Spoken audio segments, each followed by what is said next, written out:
Cool. Y'all want me to fight over that? Send me something first. Yeah. Send me something first. Right. I don't gotta fight. You know why fighters going over there? Because they can't sell here. I can sell here. So I ain't gotta go over there. Right. What they making over there, I'm making here.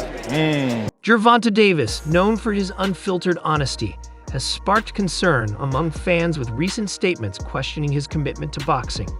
From calling the sport trash to his public feud with Turki Alal Sheikh, Davis's frustrations have become increasingly evident.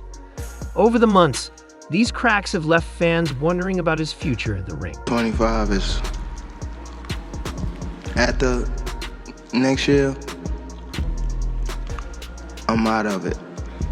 The buzz around his absence from the prestigious Ring Magazine Awards intensified the controversy. Dubbed the Oscars of boxing, the event brought together the sport's biggest stars in London, sparking questions and adding fuel to the fire surrounding his commitment and place. He feel like he got the power because he got the cash. So it's like, let me on everybody else type shit. Like, let me take it. But I don't know. Alexander Usyk and Evander Holyfield graced the prestigious event alongside rising stars like Ryan Garcia and Shakur Stevenson. Teofimo Lopez and Devin Haney were also in attendance, but Gervonta "Tank" Davis was notably absent, fueling widespread speculation. Fans and analysts alike questioned why a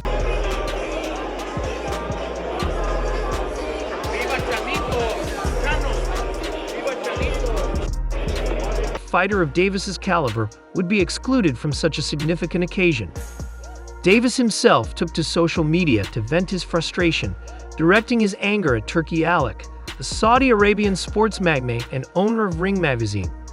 For Davis, this snub was more than just a personal slight. It symbolized deeper issues plaguing the sport.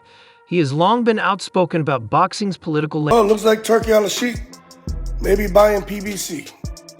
Up to $1 billion in debt. So Gervonta Davis talking about he needs 2 Ferraris. Let's just say he's going to be calling himself Abdul. Landscape and increasing commercialization, which he believes have shifted the focus away from fighters and fans.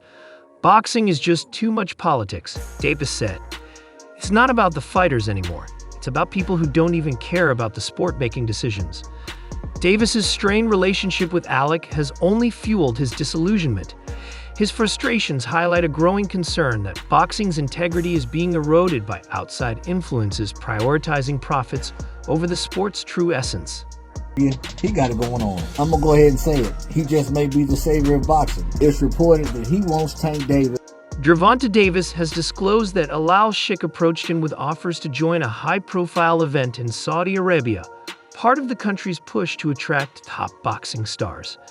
However, Davis made it clear he wouldn't make things easy. In a bold move seen by some as audacious and others as strategic, Davis demanded 2 Ferraris just to consider entering negotiations. Turki said he got your 2 Ferraris ready. What you think about that? Oh, Turki said he got your 2 Ferraris ready. I need 3 now. Showcasing his confidence and unwillingness to settle for anything less than what he believes he's worth. Clips. Gervonta Davis has been vocal about his frustrations with the state of boxing, which he believes is increasingly skewed toward those with deep pockets, rather than a genuine passion for the sport. Experience with Turki has been, a pleasure. Everything has been straight down the line. Everything's been good. The conversation's been great. They think they can throw money at you. That's enough, Davis explained. But for me, it's not just about the money, it's about respect, and I didn't feel respected. His words point to a growing sentiment among fighters who feel that the sport is losing its essence, replaced by glitzy showcases and commercial interests. One incident that highlights this issue is Davis's recent negotiation standoff with Saudi Arabian sports magnate Turki Alal Sheikh. Alal Sheikh had approached Davis with an offer to participate in a high-profile boxing event in Saudi Arabia, part of the country's ambitious strategy to attract top-tier talent and establish itself as a new hub for global sports. However, Davis made it clear from the start that he wasn't going to make things easy. In what some have called a bold and audacious move, Davis demanded 2 Ferraris just to consider sitting down for negotiations. For Davis, this wasn't just a stunt or a play for leverage. was a statement. It's not just about the money, it's about the principle. If I'm going to entertain an offer, it needs to come with the respect I've earned in this sport, he said. The response from Alal Sheikh, however, was anything but conciliatory. When asked about Davis's demand, Sheikh reportedly quipped, "We'll send you 2 gloves if you want." That's it. The comment, delivered with a mix of humor and defiance, struck a chord with fans and critics alike. For some, it highlighted the growing disconnect between the fighters and the decision-makers who now dominate the sport. For others, it underscored the changing landscape of boxing, where business interests often outweigh the sport's competitive and ethical values.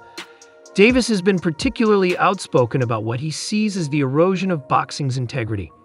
There's too much drama, too much trash, and not enough focus on what really matters, the fighters and the fans, he said earlier this year. His words echo the frustrations of many who feel that the sport is becoming more about spectacle and less about the purity of competition. The tension between Davis and Alal Sheikh is just one example of a larger issue. Over the past decade, boxing has increasingly become a platform for billionaires and media moguls looking to capitalize on its global appeal. High-profile events like those hosted in Saudi Arabia, while undeniably lucrative, have sparked debates about the direction the sport is headed. Critics argue that the emphasis on money and pageantries is alienating fighters who prioritize the sport's traditions and the fans who value authenticity. For Davis, the snub from Ring Magazine's awards earlier this year only added fuel to the fire.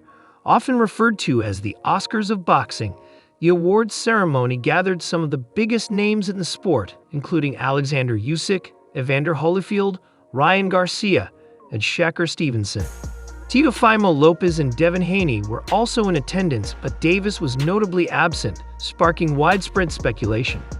Fans and analysts questioned why a fighter of Davis's caliber would be excluded, and Davis himself did not hold back, expressing his anger publicly.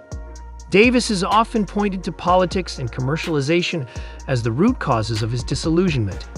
Boxing isn't about the fighters anymore, he said. It's about people who don't even care about the sport making decisions. His strained relationship with figures like Alal Sheikh has only deepened his frustration, as he sees their influence as symbolic of the larger problems plaguing the sport. Despite the drama, Davis remains one of the sport's biggest stars, with a fan base that appreciates his unfiltered honesty and raw talent. His ability to generate headlines, both in and out of the ring, keeps him at the center of the boxing world's attention.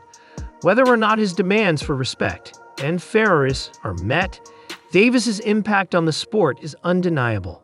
He represents a growing voice among fighters who refuse to let their worth be defined solely by dollar signs, demanding that the sport honor its roots and the people who make it great.